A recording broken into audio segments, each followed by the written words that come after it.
So remember how like last week I was talking about how I binge watched that anime Another? It was that thriller, a little bit of horror, kind of mystery anime, and I just binged the Yeah. fuck out of it. Well, dude, this week I wanted a little bit more of a taste. I saw people saying that Another is a phenomenal anime, it's really good, but I also saw people saying the same thing about Erased. It had the same kind of vibe. I finished it in one night. Dude, these thriller mystery animes have Hell an yeah. absolute chokehold on me that is stronger than Makima styles. Like, they are so good. I think that they might be like one of the best genres in anime, but they're also like very slept on because there's not as many that are just pieces of art like that. They're just so amazing. You got to check some of them out. Have you seen some of them? No, I haven't really checked anything out in that genre, but I know like generally you have to focus more on like the story and the build up and everything. You can't just throw a couple cool characters that out without any development, you know what I mean? So I could definitely see how the writing would have a grip on you. That's exciting though. I'll definitely have to check out like I know Erased is really popular, but I want to check out another for sure. Dude, they were both so good. Like just edge of my seat. Like I was on my bed, like just vibrating at night because I was like, "This is Yeah. amazing! Like what's gonna happen?" I would say though that the amazing like greatest plot twist in anime history for Erased wasn't all that great. Um, I kind of Okay. saw that thing Okay. coming a mile away, but the anime itself was so good, so phenomenal. But anyways, ladies and gentlemen, welcome back to episode 4 of the Casual Weebs podcast. Hope you guys had a fantastic week. It was a great week, and it was a sad week as, the anime season is coming to an end here. We're coming to a close, and certain animes, already finished. Frieren Fridays are no longer. A Sign of Affection, it is over. There's a couple of animes that have already come to a conclusion or they're close here, and that sucks. But there is still plenty to watch. I know anime is just getting better and better and better. A lot of the really good animes, that there's so many of them that are coming out that we're not always able to watch all of them. I've been recently catching up on Seventh Time Loop. Pretty soon, Doctor Elise. There's The Wrong Way to Use Healing Magic. There's so many that were just low key and very good this season. So if you are in a little bit of a lull period, we had a little bit of a transition and you want to watch more anime, you can definitely go back and check some of them out. But it's definitely sad to see some of them go. But I'm excited to see what's coming in, and I'm excited to see some of these season finales because a lot of them have not disappointed. We were left on some. I know Sign of Affection. That one hit the heart. That one was really nice to watch, but there's just been so many that have been amazing, and I'm excited to see where Classroom of the Elite and Solo Leveling kind of come to a close because that is going to be very soon. Heck yeah, man. The build up last week was really good, or 2 weeks ago, I guess, but they definitely delivered this week. Some really good episodes, some good animation. I feel like everything that we love, we got a lot of. You know what I mean? Good fight scenes, good dialogue, good like story build up, getting us ready for those finales. It was an awesome week for sure. Yeah, I mean, dude, I don't want to see them go, but at the same time, it just builds that suspense and gets you ready for the next season, which is just awesome. I'm really excited for, and I mean things are looking very good, guys. We said this before. We're gonna say it one last time. The next anime season, it is definitely gonna make the podcast a lot better because we're gonna have a lot more variety and stuff to talk about. I know it seems like this is just a solo level and Clash with the Elite podcast. It is not, I promise you, but when you're able to start at the beginning of the season instead of in the middle, it's a lot easier to be able to get ahead of everything and then just try to keep up because we all know that there's just so many great animes that just entice us. We're like, oh, let's try this one and that one, and then all of a sudden you're swarmed with like 15 new anime episodes every week, and if you miss a day, you're stuck behind and you're screwed. So if we're able to start at the beginning of an anime season and kind of get ahead of it and keep up with it, it is going to be a lot easier, and we're going to have a lot more variety in these episodes. So if you are a follower, thank you so much. We appreciate it. We hope that you enjoy the episodes. We're just you know big anime fans that just love talking about it. And also thank you guys for 50 subscribers. That is sick. Nice round number. So Oh, we appreciate it. But let's get right into Solo Leveling because this episode was just nuts. I mean, to the start of it. The start of it was just I can't pierce the armor, so I'm gonna rip its head off. That was the start of this episode. badass.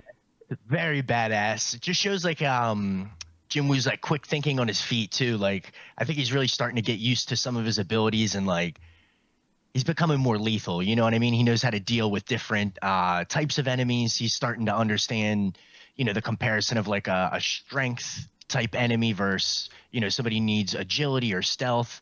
So in just a few episodes, I guess, he's come a long way in season 1. He's definitely, a far cry from what we saw in the first couple episodes, but very badass. Very, very good stuff. Yeah, like you said it perfectly. Like when he met some of these opponents, he was like, okay, like this is a strength person. No, this was like a shield, like tanky kind of person. I can't pierce. Okay, so what I do? I gotta use strength. I gotta just like rip its head off. Okay, we have a mage. Okay, I need agility. Okay, we have an archer. Like I gotta use this. When he like, well, actually, I think a mage was intelligence he needs to use, and he's like, oh, I didn't invest into that. So touching on that point you were saying last podcast episode, where he really needs to then boost his intelligence and start working on that. But he knows what he needs to combat. He knows what he needs to use to combat the enemies in front of him, which is definitely a lot better. You can see that it's just battle experience. The more he battles, the more experience he's getting, the more knowledgeable he's getting in these fights. And you can definitely see that. So that is very cool. The fight scenes were just phenomenal, were just priceless. This sounds a little dumb, but when he was walking into that throne room, first of all, I still don't know what this whole job change is because he's not changing a job. He's just fighting a bunch of opponents. So I don't know what that's all about. But when he opened up those doors and saw that red knight, that really kind of gave me like deja vu to when he went into the throne room for with all the gods or the big god that kind of gave him the powers. So I wonder when that Yeah. figure is going to come back into the anime if they are that kind of thing. I was really kind of wondering that. I guess he kind of touched on it. He said it felt a lot like the double dungeon. Like he was really intimidated at first. When I think when he first got in there, because he didn't really have much trouble with the, like the basic knights and archers and such. But once he went in there and saw big Igris, however you say it, he was very intimidated. But you're definitely right. It didn't really call to exactly what the system is or who's behind it or who he was defending on the throne. But I think it just kind of gives you a nod that maybe next season that'll come back into play, or with the buildup of this Jeju Island revisit or reconnaissance mission, however they framed it. Maybe the system will kind of come into play with whatever happens on that island too. Yeah, so the system's got jokes because at the end where it was all those waves, I love the little good luck at the end. Yeah, the ending was intense. Yeah, a little I was like, good luck. little And he's like, cheeky. fuck. Yeah, and then he takes like this huge slash to the back. Like, oh shit. Yeah. Dude, that's the thing about that Red Knight. Like, he's lucky that that knight didn't try and, like, fought with honor kind of thing and dropped the weapons because he would have gotten smoked. That That thing was was tough. strong. Like, that was like a last minute kind of switched the momentum and he just kind of got lucky and he admitted it thing that was insane. So thank God that that red knight kind of took it easy on him, but that wouldn't have went in his way if that knight actually tried from start to finish and actually used its weapons. Chivalry's not dead. Shout out Igris. Oh He had my this God, the double blades behind his back. He that could was sick. I probably wanted to ended see that pretty that. quick. Yeah, like that would have been nuts. That'd have been so I guess he cool. got Jinwoo got some of his gear though. Maybe not Mm. any of the daggers or weapons, but I guess he got his armor and like the helmet. So Yeah, you got the hopefully helmet. we get to see more of that kind of some like S rank loot now that Mm-hmm. he's gotten some of that. And with the Demon Castle, in the future, it's definitely looming. Hopefully he gets to get some more badass stuff. I think that that also proved. First of all, I liked seeing that fight because I liked him kind of getting smoked. You know, for the first time in a while. You know, he's been True. challenged, but he hasn't been like dominated. He was dominated in that fight. Like he was getting thrown around like a rag doll. Like he didn't stand a chance. Like I said, if that thing actually tried. So that was really cool to see. But that also really shows that he does not stand a chance in that dungeon, that demon castle or whatever, because like that would like Igris that night would not have been the strongest thing in. Well, isn't the strongest thing in that castle. You know what I mean? And he that was luck. So it kind of just shows that he's still far off. I wonder if Igris was an A rank, you know, power level or an S. But if that Yeah. was just A, then he's got ways to go, which I like to see. I don't like I like how he's not like too broken yet. It's kind of a reminder that like, hey, he still has room to grow, like quite a bit of room. You know, he's not just this god now because he we saw him just walk through the C rank dungeons like it's absolutely nothing. Everything's easy for him. So to see that kind of just hey, bud, yeah, don't forget your place in this. That it was cool. Yeah, definitely. And you don't, like you said, you don't want to do it too fast. And I think kind of the two hints we were given was Kang's partner, the A rank, the blonde haired dude. I think he kind of intimidated Jinwoo a little bit, and then obviously, Igris, this Red Knight. So I would say kind of A rank. So maybe he, like we did touch on it last episode, he's probably in between an A and a B rank. Hmm. So definitely has room to grow. And we saw that he got to level 40 upon taking this job change quest. So I think, in terms of like progress, maybe by the end of season 2 or whatever, he'll be at, chasing level 100 or whatever the level cap would be. But obviously, like you said, there's a ton of room to grow and like new skills to learn. Yeah, and I think what was really interesting is I don't know if I just didn't pick up on this or what, but that whole island, they were saying that that was going to be the fourth. This is actually going to be the fifth battle, because he said that he has unfinished business from the fourth battle. I'm like, wait, four? I thought that it was just a domain break or a dungeon break, whatever it's called, and they kind of got free, and then they sent in the S rank to try to do some work on it, and they got overwhelmed and they retreated, and that was it. I didn't know that they've been constantly kind of Mhm. going there and waging war and have been losing. Um, so that's really interesting to see more about that and kind of how that's going to go. Because I wonder the monsters that are on that island. I mean, the humans, power ranking could just also be wrong because you have national champions. So there is above S. There could be even above that. So it's interesting to see what's going to be on that island. But also, yeah, does that god that kind of gave him the power of the system, does that have anything to do with that? Is this a war against that world in this one? That's what's all going to be kind of very interesting to find out. And I feel like that's all going to kind of center around the system and also the island. Very good point. Eventually, I think those things will have to come to a head, like you said. And it's interesting, like all those S rank guys and are going out to this island. Like it's only top dogs going out, right? Mm-hmm. And then I like homie with the rings in the all red. He had some sick armor, but it was interesting that he called the leader of the Hunters Association, which I guess is different than all the guilds had to get like a certain amount of approval to go back to this island. So kind of like you said, I guess there was some loss there, and he said he had an unfinished business. So I'm assuming they lost, you know what I mean, or lost somebody important or whatever. So it'll be interesting to see kind of what they do when they go back, and if all of them make it out, unscathed. Well, I mean, if you had four battles there and they still overrun that island, I'd say, yeah, you're not winning.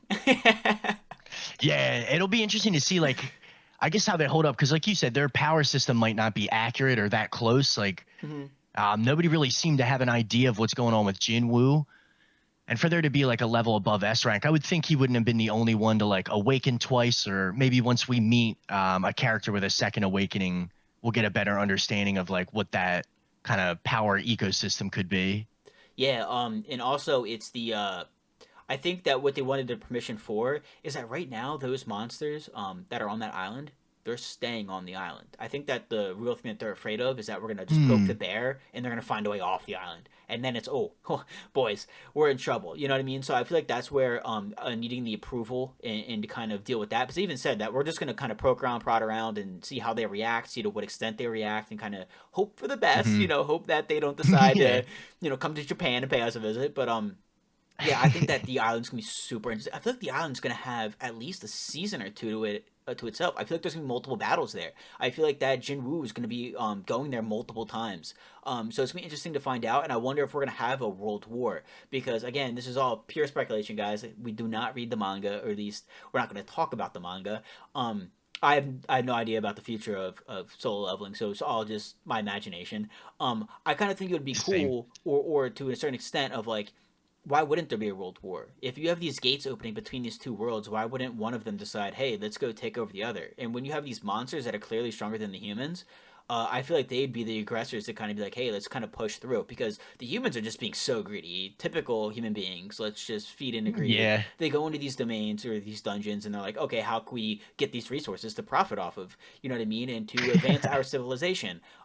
Instead of looking for how can we break through to the other side? How can we keep the gate open and kind of go into there? And I feel like that's what the monsters might be trying to do. Hence why they have that gate still open, that dungeon break, and how they're still on that island, and also how they keep continuing to try to break the dungeons. Yeah, it'll be interesting to see maybe when Jinwoo, I guess, or maybe the guild gets a little more serious. We got some backstory with the construction family and kind of how they're taking on different asset or different focuses, I guess, with trying to build a guild and get notoriety throughout the country. I think between the guilds and maybe the lore that's on that island, we'll learn a little bit about what happened and obviously see what happens going forward. Jinwoo constantly trying to make money. I noticed he had a new Jeep, kind of swagged out. He's made some money Yeah. this season, so shout out Jinwoo, nice whip.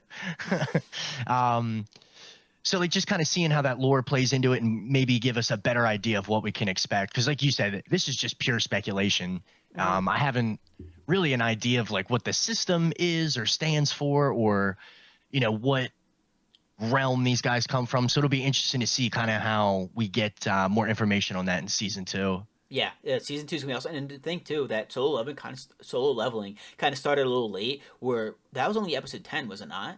So we still have at least two more episodes before the I finale. think so. Yeah, that's true. You're So, right. so there's We still a got some little bit time of yet. time for build up here. So that's gonna be interesting to see kind of what happens and how it plays through. And of course, we'd love to see 24 episodes. That's just us kind of being greedy. We said that last time, but the Yeah. animators might not allow it. That's cool, man. Take your time. Rather have a good product instead of a rushed product. Um, but yeah, definitely gonna be interesting to see how it's gonna end. It's definitely gonna be on a nasty cliffhanger. It's gonna be just tearing us For apart. sure. But dude, seeing was it Jinho's brother kind of come in and kind of try to put Jinho in his place? Like, Jinho, buddy, you got Jinwoo on your back. Like, don't you sit there and take that bullshit. You know what I mean? Um, Yeah. yeah, but that's what was funny with him saying like, oh, he doesn't know about boss yet. Like, thank God. But it's like, dude, he's got a Yeah. secret weapon. But at the same time, he's got to be careful because he's assuming that Jinwoo's gonna be loyal to him. You know what I mean? Yeah. And Jinwoo doesn't necessarily care about the money. He only cared about money prior for his mom's health and to kind of pay the bills. But that's not a problem anymore. You know, it's not like he's necessarily balling out buying all this, really nice gear and weapons because he's getting that from the system. And and now he has a means to heal his mom. So money to him, I feel like it's just irrelevant. It's just there's no point to it. He couldn't care less. So and Jinho thinks that that's the one thing that's like, oh yeah, it's billions of dollars. There's no way he's gonna just walk away from it, and turn it down. But we've seen that he absolutely will. Yeah, and like he kind of plays that trick on the recruiter. You know what I mean? It makes a ton of money there, but it doesn't seem like whatever Jinwoo might get paid, he doesn't keep. You know what I mean? Or only keeps a small percentage of it because he's not. I think he's letting Jinho kind of handle all the finances and Yeah. book up like the gigs and stuff. So you're right. I don't think that's a key motivator, especially now that Jinwoo knows he can get an actual cure for his mom.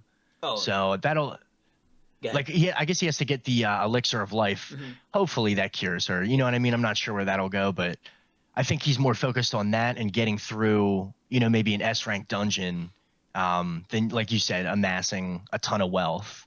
Yeah, and speaking of the whole thing with the manager, it reminds you of the scene where he went stealth. Seeing him just absolutely just stab someone out of midair that was invisible was the sickest thing ever. That was so Very cool that cool. he could have seen that he saw that, but that was sick. But yeah, you make a great point, and it's going to be interesting to see moving forward because he kind of is this mystery because he doesn't have the same intentions as everybody else. He's playing in a completely different game, so his motives are different than everybody's. And his perspective of it's different. So it's definitely going to see how it plays out. But yeah, definitely so far has been a great first season to solo leveling. I'm hooked. I'm a fan. I love it. I can't wait to see what else happens with it. Two more episodes, and I mean, I feel like these next two episodes are gonna be big. I feel like they've really delivered. I feel Mm-hmm. like it's tough to kind of deliver on some of the hype, like when you have a well-established manga. Um, so for me, I feel like you've gotten everything. A great story, but they haven't given us too much. You know what I mean? We're still coming back every week. Mm-hmm. Good characters, obviously some badass fight scenes, great animation. So I'm hooked too, man. I'm along for the ride and can't wait to see what we get with these last two episodes. Oh, they're gonna be great. And then we have one more episode of Classroom of the Elite. That was pretty insane this Ah, weekend. Dude, we finally saw some emotion from Horikita and her goddamn brother. Finally, we yes, saw they're a human. sliver in the armor in the wall. Like, oh my god, that was awesome. And dude, we've been talking about this entire time since the podcast has started. Horikita, man, if she gains confidence, if she like believes in herself, it's over. It's over. She's gonna win, and she's back. She found that like her form is up. She said like, "Oh, it's like it's my little sister's back. Like she's back to the way she was." So first of all, I want to know what happened to her that made her kind of become cold, too. That's another thing as well. Yeah, that'd be interesting to get, I think, more of their family backstory. Mm-hmm. But I think with Manabu's graduation, I feel like she can kind of like step out from the shadows and just kind of be herself. You know what I mean? She doesn't have to be her brother or as good as her brother. And the fact that she cut her hair, my first thought was like harkening back to Sakura, like way back in the OG Naruto days, like cutting the hair to the going short with the hair, I think was important. You know, and then getting in like a sundress, like very against how we've seen her like dress and like go out previously. So it was nice to see her kind of come full circle and hopefully take that next step into leading class D, I guess now. Yeah, they got demoted, which Um, is bullshit. Why? They were the only class that got demoted. yeah, that was annoying. I It doesn't make guess sense. they never went over the points either and how they were like allocated, or maybe you just had to remember, which, No, but ugh. now class D. First of all, confusing as hell to now figure out what class this is when you're talking about it. But now Yeah. class D, like they scored one of the highest points I think in the event. I think that the teacher was saying that, hey, you guys be proud because you guys did really well point wise. And you guys have grown so much. So the reason why they got demoted just doesn't make sense. No one got expelled. If anything, I feel like that they did better than Class B because Class B had a forfeit. Yeah, so like I don't know how Class B wouldn't have lost points because they They or got it was smoked. allocated by test, you know what I mean? Like Yeah. I guess they didn't go over it. And I'm not quite sure if they went over it like when they gave us the test rules either, but I was kind of surprised to see that they had got demoted. But nobody got expelled. I guess because what's her name? Sakaniyagi gave the protection point, or was right? That's why nobody got expelled for losing. Uh, so first of all, there's a few things that like was a whole complete mess. So first of all, going back to Horikita real quick, uh, I think there's a lot of things that led up to her kind of becoming herself again and kind of coming out of the shadows. And the whole thing with her sundress, the short hair, it shows that she's not impersonating anybody anymore. She's her. You know what I mean? And she's gonna start, focusing on her own growth, and that's gonna be sick. But going back to the He's test, her. but going back to the test, um, everybody who was a leader, the general commander, whatever it was called, they were the ones that were voted number one in the class because they have the protection point. So if the class loses and they get expelled, they're really protected. So a couple of things were weird about that. So no one got expelled because everyone had the protection points. You were never going to lose anybody. So that's why class D, Ayana Koji's class, being demoted and being the only ones demoted makes zero sense. But also, Ryuen wasn't number one in his class and he wasn't picked to be the team leader because we didn't see him at that meeting where they were drawing to see who's going to go against who. It was the two girls, Ayana Koji, and then some other dude. It was some other random dude that we haven't really seen before. So it was someone else that was representing at the time Class D. But then Ryuen was against the girl from Class B. She was in that like war Yeah. room. So it was like, wait, I thought he wasn't the class leader. That makes no sense. There was like a it was like miswritten where it just wasn't lining up.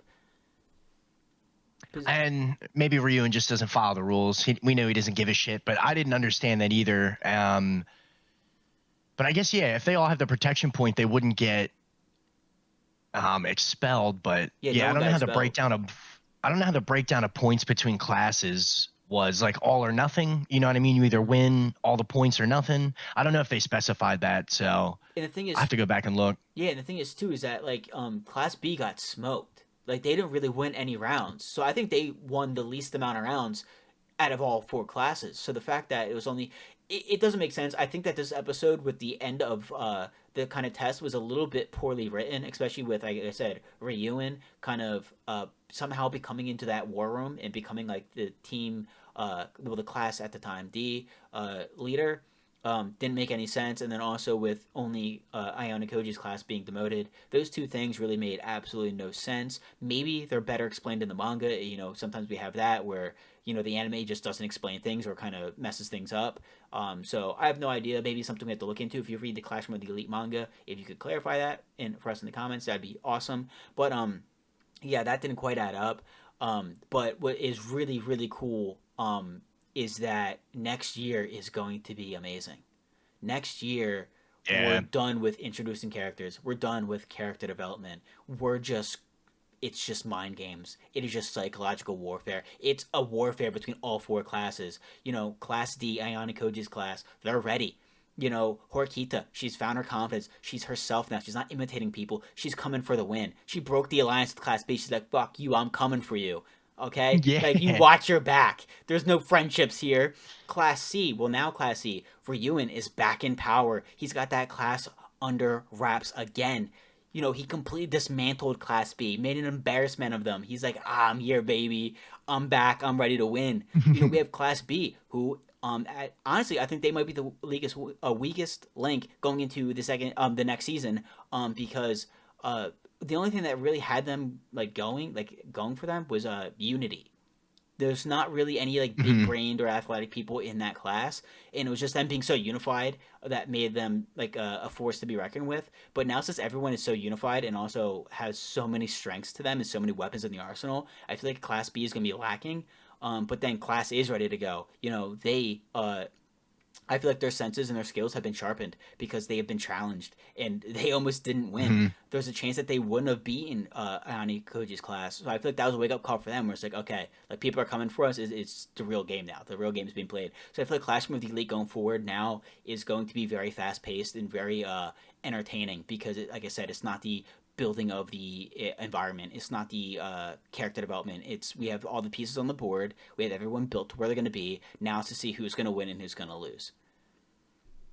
Yeah, I'm really excited to see how everything plays out next year. And I think they've done a great job of building everything up. Like if you've been along for the ride for all three seasons, um, you've kind of seen the transition of, kind of like a funny, almost comedy, with like a serious plot mixed into like you said, full out war. Like every Mm-hmm. episode is like a pivotal battle, and you're done introducing characters and skill sets. We kind of know what everybody brings to the table, and all the classes are unified. Like they kind of know what they're there for, and everybody has a goal in mind, pretty much. So it'll be cool to see how things play out, but also the school against everybody. It'll be interesting to Yeah. see kind of how that administration tries to remove people. Obviously, they've gone after like the important class leaders. So I think that'll be a really important plot point. Obviously, rooting for the students. I'm excited to see how they take down that douchebag chairman and get Sakaniagi's dad back in. And obviously, them on the phone. I think him and Ayana Koji, that was important. So we'll see them work together. Um, and they're loaded. You know what I mean? With the alliances that they have, I think the students have all kind of come together, and Ayano Koji has a really good arsenal of people he can turn to. Horikita and Sakaniagi are super smart. Kei really likes him. You know what I mean? He's got his harem, and obviously he's super athletic and has like Oh, yeah, he's a the freak. tough dudes on his side. Yeah. He's a freak. He's him. Yeah. Um, so I'm really excited to see how everything plays out, but it's just funny to see like it was like one of the first season episodes. You have this like 17th century French philosopher like in a quote, and then it's like they're spying on the girls' locker room or something. And now it's like very serious all the time, a little more like dark, I guess at times, but really really good writing. It's been awesome, and it's very bittersweet. I really don't want it to end. But that's why we love it. So definitely has me hooked in for season 4. Absolutely. Yeah, and not only that, but like you were saying, it's not even just like the students versus the school. It is everybody versus that principal or chairman, whoever, because the teacher's like, "Yo, this isn't acceptable. Like, this isn't cool. This goes against what the school is." So the teachers are on Very board, true. where they're like, "Yo, like, fuck this guy. We gotta do something about this. This isn't cool." They do have that brief meeting. Mm-hmm. The leaders of Class D and Class. Okay. Well, I guess it's everybody. Or is it just B, D, and A? I don't remember. No, it was Um, it was the teachers in the so it was Ayana Koji, it was the girl from Class A, it was Ayana Koji's teacher, and then Class A's teacher that all met together, all four of them. that's right. Okay. So like yeah, like you said, the teachers are definitely not with that. That's not really what they signed up for either. You know what I mean? To have the administration pull the strings and pull people in and out of the school. Um, so I think that unified effort of like this is not cool, this is not what the school's all about. And Sakaniagi's father, she'll definitely, I think she'll work with the team, with the students to get everything set right, and maybe a fifth season we get some more action. We'll see. Yeah. Kind of the pacing because it does feel fast at times. I feel like it's gonna get even faster because yeah, it goes against what the school is, but you're trying to like raise these smart kids and like you're actively trying to get rid of somebody and you're cheating to do it, and then you're going against the teachers where that, oh no, that teacher wasn't the teacher for class A, it was for class B because he was the one that did the forfeit. He's the one that stepped in and forced them to forfeit that round because he didn't want to hurt the kids, and he Yeah. ended up taking a Okay. pay cut because of that. He got penalized for for that when it's like, wait, what? Like my So we job is to know he's protect them. pissed. Yeah, But yeah. did I forget Class D's teacher. Um I forget what her name is, but would she have gotten a pay cut? You know what I mean? They were the first class to move up from Class D, but then they also fell back down. So I don't know the whole power dynamic or the Mm-hmm. structure of the teachers there, but obviously it seems like they're not really with the agenda that the new chairman is putting in. Yeah, yeah. So it's definitely gonna be very interesting. I cannot wait. It's going to be sick. So, the one really cool kind of aspect to this last episode or second to last episode is that it really was kind of a wake up call for Ayana Koji because he was asked a couple of questions that kind of makes you think, right? Like you're so eager to protect these 3 years. They're the only 3 years you have, and then you're gonna accept your fate, your destiny, and go back to the White Room and become a mentor, right? So it's like, well, what do you want to do with these 3 years then? You know, if you're trying to protect them so much, you're not trying to make an impression. You're not trying to leave your mark on the school. You're not trying to leave your mark on the other students. You know, those were a couple of things that were asked to him by Horikita's brother, and then also the former chairman, that really kind of gets him to think like, dude, why are you kind of playing in the shadows? Why are you trying to be a nobody? Why are you just kind of wasting those 3 years if they mean so much to you? Like, do something. So I think that those kind of questions is going to be something that really kind of leaves him thinking, kind of be like, do I want to go for Class A? Do I really kind of want to try this? Because before, like we talked about, he doesn't care about Class A. He's just shown in Class D. He has no intention to go to Class A. Um, so it's just kind of one of those things where it's like, is this kind of going to be that turning point for him where he's like, I was looking at this the wrong way. I should look at it this way now, and he becomes that monster that just goes to Class A and just destroys. I think so. Like the questions, you're right. He was asked by Horikita's brother, kind of put his lack of a goal in Mm-hmm. front of him. Like, what do you really want out of these 3 years? And I don't think it's to live a normal life because he's already done that in 1 year. You know what I mean? He has girls who likes him.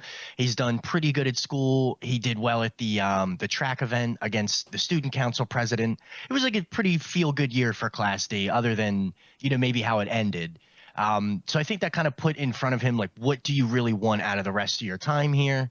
And I don't think he has an answer to that. I think he could do whatever he wants. So like, yeah, now it's time to commit to a goal, commit to Class A, and help galvanize everybody like Class D and get them and Horikita up to Class A.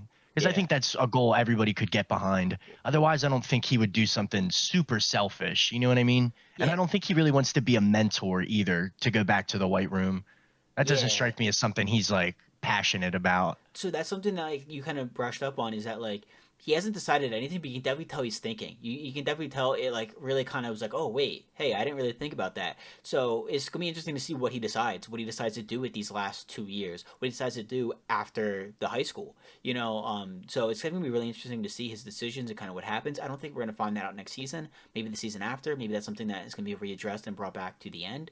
But it's definitely gonna be very cool to kind of see. But let's talk about some other animes this anime season. Do you want to talk a little bit about Frieren, a little bit about Kenshin? Dude, Kenshin, I watched the last episode Yeah. today. Dude, what a cliffhanger. What the fuck. So just to kind of catch you up, because you haven't been watching the new one, but you've watched the original, right? Yeah. So the remake left off when Kenshin decided to become a Rurouni again, and he left the squad, and he's getting ready to attack or go after his predecessor or the person that preceded him. I don't know the person that replaced him, um, and he's kind of deciding, can I kill him? Do I want to? You know what I mean? It's kind of like a whole lot that was just kind of dropped on us, and it's like, okay, season over. So it's like, dude, I'm hyped. I can't wait. That's awesome, man. I'm glad you like it because like Mm-hmm. it's kind of feels good in the beginning. He goes from this like monster to like meeting some friends. They kick some butt, but like it feels pretty wholesome. They have a decent relationship, and then I think I forget who they kill. Like the Shishio's guys like end up killing like a political official or somebody they helped. I can't remember who. Maybe like the head of the dojo. I forget. No, But no. once he, Wait, yeah, yeah, go who ahead. did they kill? At the very end or in the very beginning? Yeah, the end of the season. So at the end of the season, they killed that. He was one of the three great nobles or whatever. He was like one of the highest in the Okay. administration in the government. Yeah, so I think that was like the big signal for him, like to not sit idly by, but Yeah. he kind of grapples with that whole decision to like go back to being a Roroni, um, kind of throughout the whole show, but he definitely gets progressively like more badass. It's very cool. It definitely makes me want to catch back up with it. Yeah, like what I hope ends up kind of happening with it is that like we'll see if they come out with the season two of the remake, or I might have to just go watch the original where it left off. But like one thing that like I really like it. It's cool. It feels like slice of life though. I want the story out of this. You know, I want that kid that they brought in. I want him to get better. I want to see him become like a samurai. I want to see him become a very good swordsman. I want to see him fight more. I want to see Kenshin, you know, kind of do more because it's always so passive where it's kind of just repetitive at this point. We're like, we're gonna bring in this old time, you know, massive killer from the past era, and he's gonna come and you know mess with Kenshin's friends, and then Kenshin, you know, battles and fights on that line of to become to stay the Veroni or to become the Manslayer again, and then he ends up defeating Yeah. them but not killing them, and it's kind of like okay, cool. Like it's getting repetitive and it's kind of getting you know a little bland because the people around him aren't doing anything. You know what I mean? So like I would Mhm. love for this story to start picking up and for the people around him to start growing, getting better, being more evolved in the actual story, and then also see kind of more um, on the in depth of Kenshin battling being a Roroni or a Manslayer because it's something that's definitely like a deep kind of aspect to the story, but it's not touched on. You know what I mean? It's kind of just brought up Mhm. lately and then kind of ignored. You're not like seeing that internal battle of Kenshin. Yeah, I think as he makes that decision to leave, and kind of set back out like at the end of season one here, he'll kind of battle with that decision the whole time. I mean, he knows what he needs to do, and the villains, I think the villains in Kenshin are kind of badass. Like, They are. especially, yeah, as you get like progressively through the series, they get cooler and cooler. I don't remember the like side characters standing out too much. Yeah, it's a problem though because they're Um, kind of sick. It's like have them be a part of the story yeah, more. yeah, I agree. I'll have to go back through and kind of see in the original how they like impact the story, but I know that was kind of like the overarching plot point for Kenshin. Like, do I go back to being this badass manslayer, or do I turn a new leaf and try and beat these guys without cutting heads off? Yeah, that's the But thing. I want a little bit more Vinland Saga. I guess what I'm trying to say too, because like with Vinland yeah, Saga, you yeah. see that battle, you see that internal struggle, and kind of like how you're going to deal with that. With Kenshin, you don't see that at all, and that's something that would be really cool to touch on. Because it's like, okay, well, this is a really bad dude. I can't like idly just stand by and let him, you know, destroy this country and keep killing all these, you know, important people, right? But like, do I kill him? Is he the exception? Well, if I kill him, well then what's the standard? What's that line then where it's acceptable to kill somebody, not to kill somebody? You know what I mean? Because like you either stay a Roroni or you're a manslayer. There's that in between is way too gray area because it's like where do you draw that line? And Mhm. seeing that whole struggle of that absolute mess of emotions and thinking would be really cool to see. But they're just not going in deep on it. They're just it's like they can have a really deep, interesting story, but they stay shallow with it. And I just want them to start taking more depth with it. You good? Excuse me, excuse me. I was like trying to hold it in. I'm like, I gotta go for the mute here. All good. Yeah, I think you'll really like the story. The characters maybe don't hit as hard as some other, um, I guess like classic animes of that time, but the overall story for me is really badass. The villains are sick, um, and the battles do get better. I think. I'll definitely go and catch back up with it, but um, it'll be interesting to see how you feel about it because it is kind of slice of lifey. Like there are times when you Yeah. want it to be more serious and it's not. So it'll be interesting to see if they change anything or it's just straight adaptation. Yeah, I'm definitely interested to see because worst comes to worst, if they don't come out with a new season, I'll just watch the original. That's the thing. I definitely will continue to watch it. It's just kind of like I want a little bit more out of it. You know what I mean? It's good, but like it could be a little bit better. I feel you absolutely. I think that's a lot of people's opinions.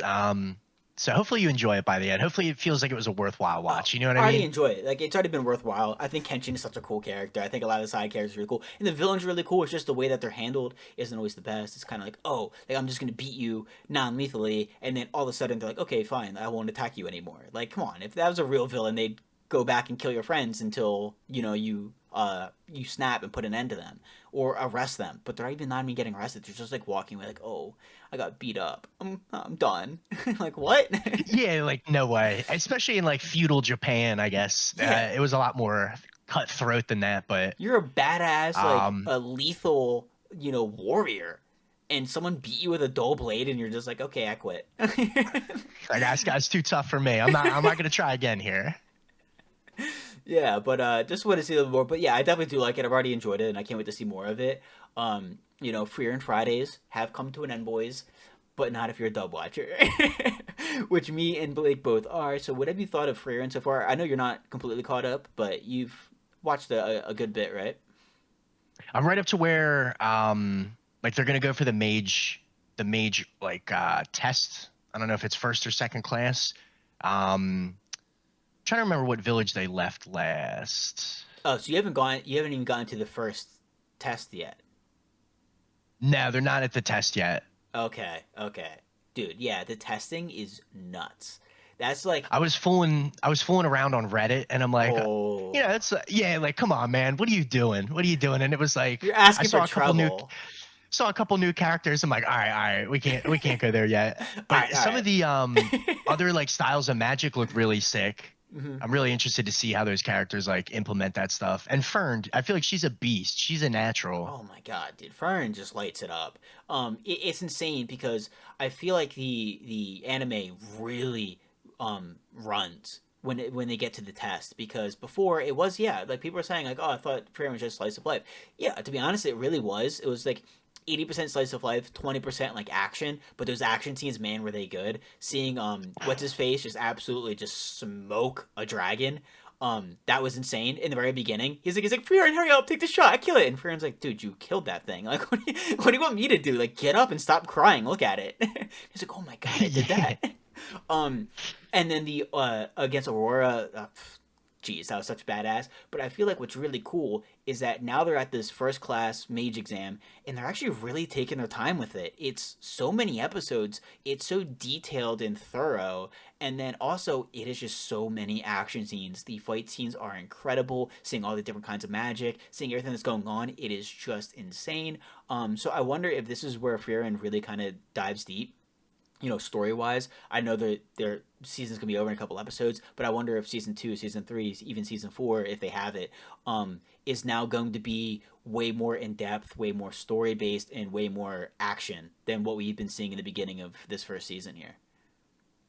Yeah, I'm really excited to see where it goes. I read that they were going to do like a prequel, I guess kind of like the journey that Oh, that like the Himmel and heroes them. party has.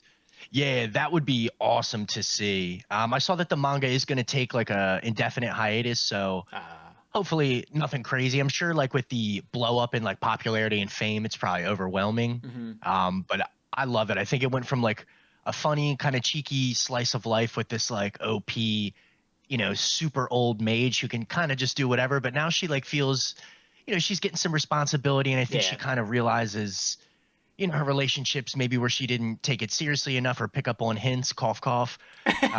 Yo, she was I mean, so come on. blind to those hints. They say boys are bad. Freyrin is the worst Oh my for god, sure. yo.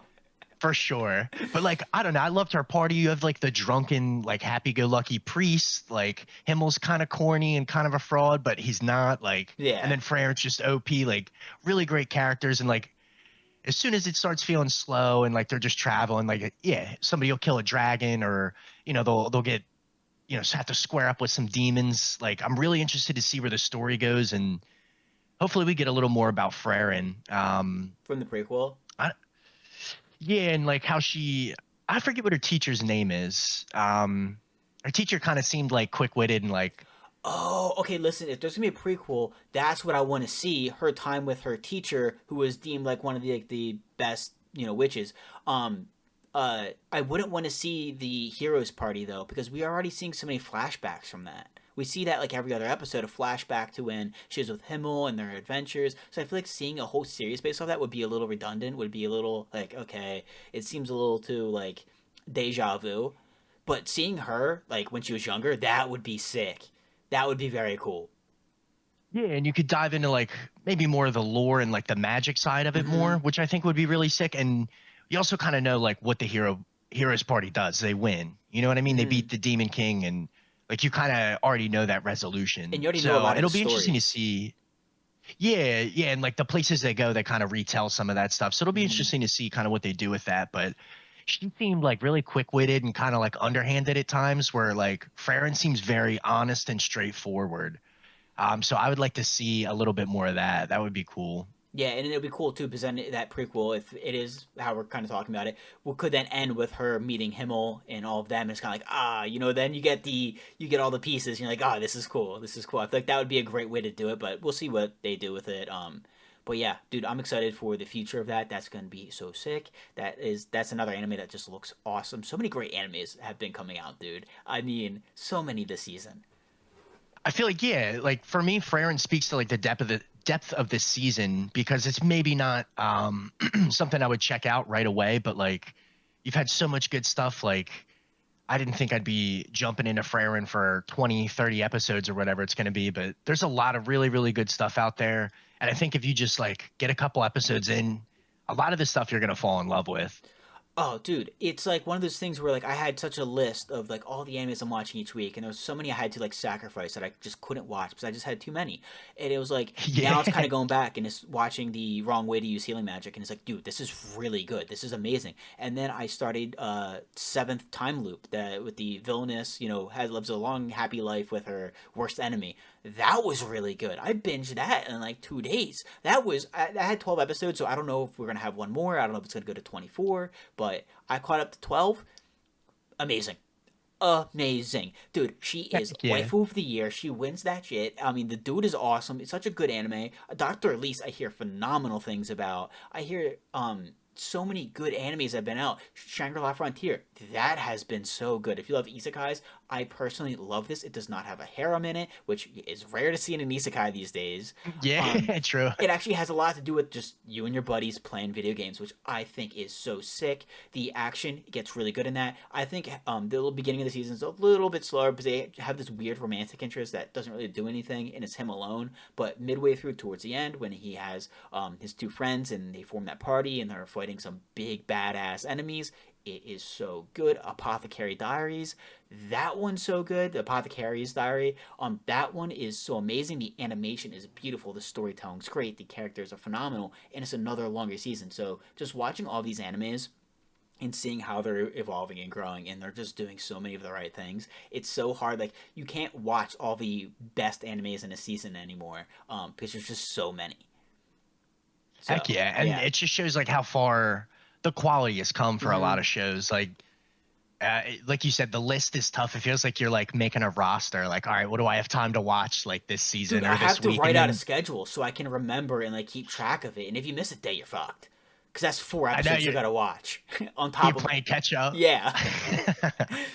But there's so many, and that's what kind of cool thing is now we come to the end of this anime season. There's that weird kind of gap because not everything ends and starts at the same time. So there might be a little period where it's like a little bit of extra downtime, not as many animes going on. So if you're a sane person that touches grass, you use that as to take a break and a breather. But if you're a degenerate like the rest of us, this is the time where we can kind of go back and catch up on those animes, and not only catch up on them, but now we can kind of binge them a little bit. We don't have to wait each week for an episode, so it's kind of cool. But yeah, dude, this anime season has been phenomenal. So many dimes, so many, just 10 out of 10s. Just great animes. I can't wait for the next anime season that's coming up here. Seeing even more that are coming out that are just. And we're actually going to be talking about that, guys. We have a video coming out soon where we're going to be talking about all the animes coming out in the next anime season. So be on the lookout for that if you want to know. But yeah, I think that kind of brings us to a close here. It was a great week in anime, a sad one as well, but I thoroughly enjoyed it. Blake, you got anything to say before we close out here? Excited for some of these finales. I think it's Mm-hmm. been a wonderful season. Like you said, it's a little bit sad we're getting to the end here, but Yeah. it's exciting because there's other stuff to check out, and next season's really going to pop off. There's some really cool stuff coming up. Um, So I'm just excited. I feel like every day there's something I want to check out or there's something I want to go back and watch. So it's been awesome. And, I can't wait to keep going. Dude, it's like a kid on Christmas these days now, right? Just like, Yeah, yes. for sure. And then we hop on the podcast and Absolutely. it's like we talk about our presents, like, oh my god, dude, this happened. Yeah. Dude, that is the perfect analogy. Absolutely. That is it, guys. Hope you guys enjoyed, and peace. Peace. Peace.